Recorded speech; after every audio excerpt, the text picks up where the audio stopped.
मेरे भाइयों, मेरी बहनों, जब मैं मात्र 6 महीने का था प्रभु में, तब मैंने बपतिस्मा लिया।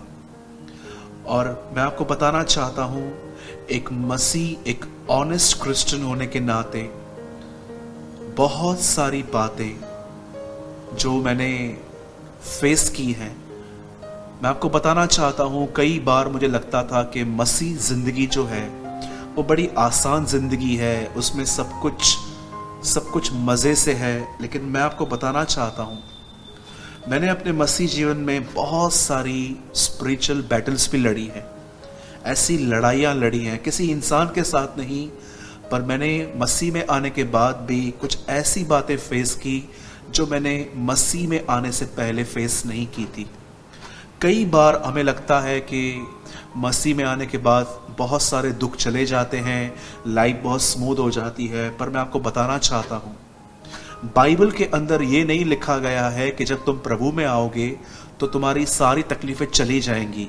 लेकिन बाइबल में ये ज़रूर लिखा गया है कि परमेश्वर उन तकलीफ़ों को फेस करने की आपको ताकत ज़रूर देगा।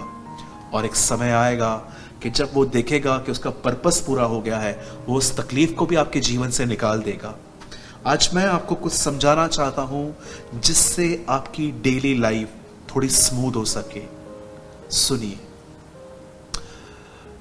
आप जानते हैं कि एक मसीह होने के नाते हमने ये सीखा है कि हम अपने मुंह से गाली नहीं निकाल सकते। एक मसीह होने के नाते हमने ये भी सीखा है कि हमें किसी पे दोष नहीं लगाना है।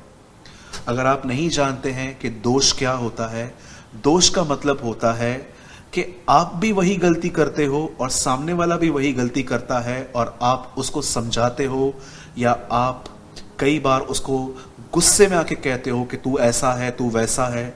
बाइबल बताती है 2 भाई थे, एक के आंख में तिनका और दूसरे के आंख में लट्ठा था। प्रभु ने कहा, ये एक दूसरे को समझा रहे थे, ये पाखंडी हैं।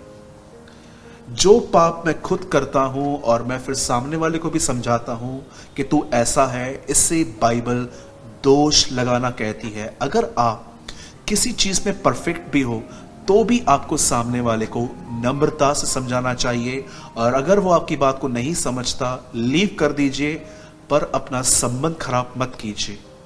मैं आपको कहना चाहता हूं, एक मसीह होने के नाते हम गाली नहीं निकाल सकते।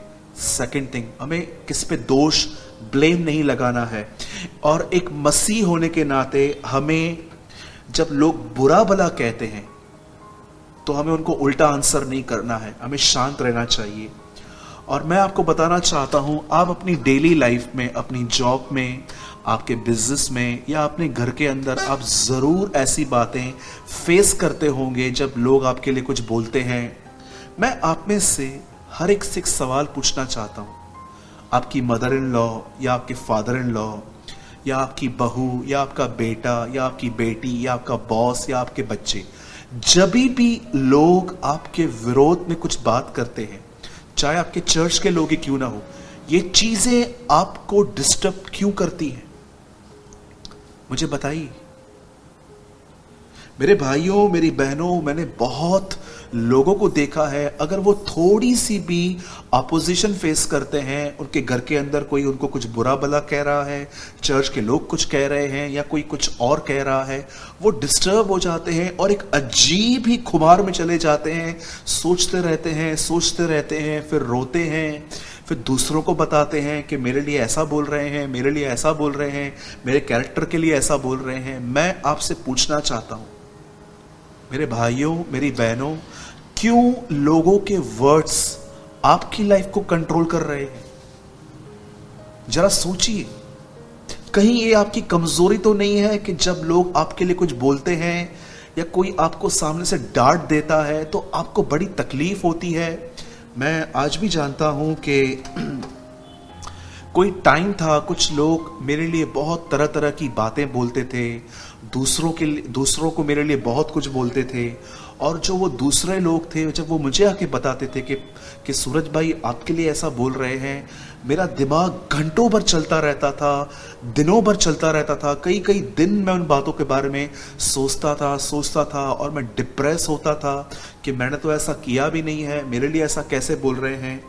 एक दिन मैं परमेश्वर का वचन पढ़ रहा था, मैंने एक अद्भुत बात सीखी जिसने मेरे अंदर से इन चीज़ों को बहुत हद तक निकाला है और प्रभु आज भी निकाल रहे हैं। आप जानते हैं, पौलुस एक मिशनरी था। एक जगह से दूसरी जगह पे वो प्रभु के काम के लिए जाता था।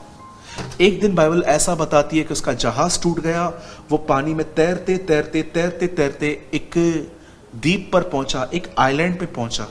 जैसे वो उस आइलैंड पे पहुंचा, जब लोगों ने उसको देखा कि इतना स्विम करते करते वो यहां तक पहुंचा है, तो लोगों ने अपनी एक धारणा बनाई। लोगों को लगा कि ये पापी है, इसलिए ये सफर कर रहा है।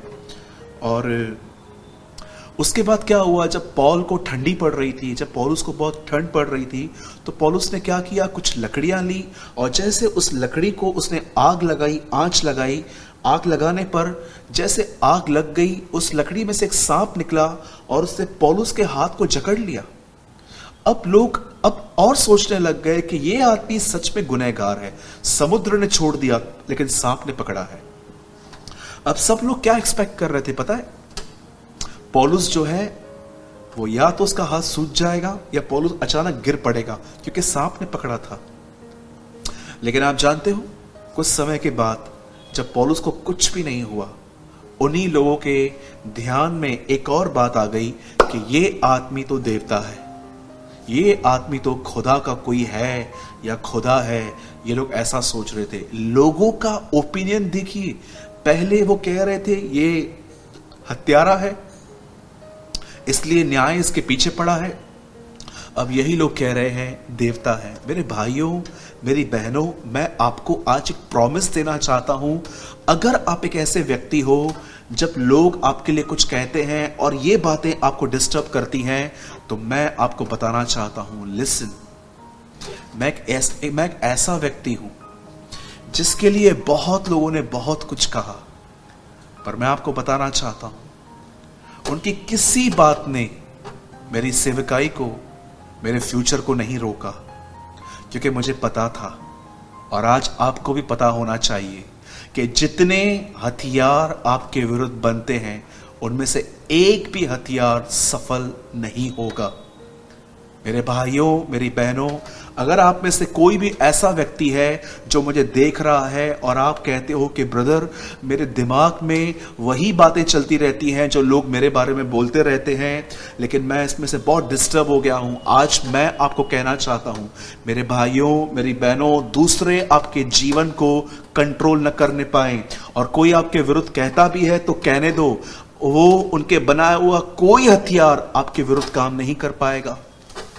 यीशु मसीह को देखिए, लोग उसे कहते थे तू पेटू है, तू पियक्कड़ है, तुझ में दुष्ट आत्मा है, तू सामरी है, तू बालजबूल है, तू दुष्ट आत्माओं का सरदार है, तू झूठा टीचर है।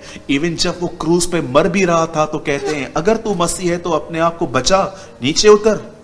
लेकिन वो चुप था, वो किसी भी टाइटल को अपने दिमाग में नहीं लेता था जो लोगों ने उनको दिए थे। और मैं आपको एक शॉक करने वाली बात बताना चाहता हूं, यीशु को ये सारे टाइटल रोमन लोगों ने नहीं दिए थे, अन्य जातियों ने, उसके खुद के लोगों ने दिए थे।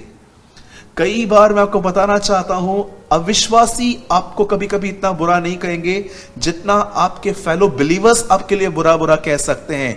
बिल्कुल ध्यान मत दीजिए, यीशु ने बिल्कुल ध्यान नहीं दिया, क्योंकि वो जानता था कि मैं उसका प्रिय पुत्र हूं। यरदन पे मैंने यही सुना है उससे। आपको ये जानने की जरूरत नहीं है कि लोग आपके बारे में क्या कहते हैं, लोग आपके बारे में क्या बोलते हैं। आपको इस बात पे ध्यान देना है कि परमेश्वर का वचन आपको क्या कहता है। आइए, आज मैं आपको कुछ नए नाम देता हूं। आप धर्मी हैं, आप याजक हैं, आप परमेश्वर की संतान हैं, आप जीवित पत्थर हैं, आप चट्टान हैं। ये हैं आप। जो सामर्थ वो हमें देता है, हम उसमें सब कुछ कर सकते हैं, किसी को भी सह सकते हैं, बर्दाश्त कर सकते हैं, इग्नोर कर सकते हैं। आज के बाद जब भी लोग आपके विरुद्ध कुछ बोलें तो मैं आपको बताना चाहता हूं, आपको डरने की जरूरत नहीं है, आपको पार्टी करने की जरूरत है, क्योंकि यीशु ने कहा धन्य हो तुम जब लोग मेरे कारण तुम्हें सताएं, तुम्हें बुरा भला कहें, देखो स्वर्ग में तुम्हारे लिए प्रतिफल मिलेगा। जब भी आपको ऐसे लोग डिस्टर्ब करें, परिवार डिस्टर्ब करें, डोंट बी वरीड, आपको परेशान होने की कोई जरूरत नहीं है। यही लोग हैं जो आपके रिवॉर्ड को और बढ़ा रहे हैं ऊपर, क्योंकि अगर सताने वाले ही नहीं हैं तो रिवॉर्ड क्यों मिलेगा। मैं हमेशा कहता हूं लोगों को कि अगर आपके लाइफ में कोई श्राप देने वाला ही नहीं है तो यह वचन कैसे पूरा होगा, जो तुम्हें श्राप देते हैं तुम उन्हें आशीष दो। आपके लाइफ में जो आपको श्राप देते हैं उनको धन्यवाद दो, क्योंकि वो परमेश्वर का एक वचन पूरा करने में आपकी मदद करते हैं। हर चीज को इस तरह लीजिए।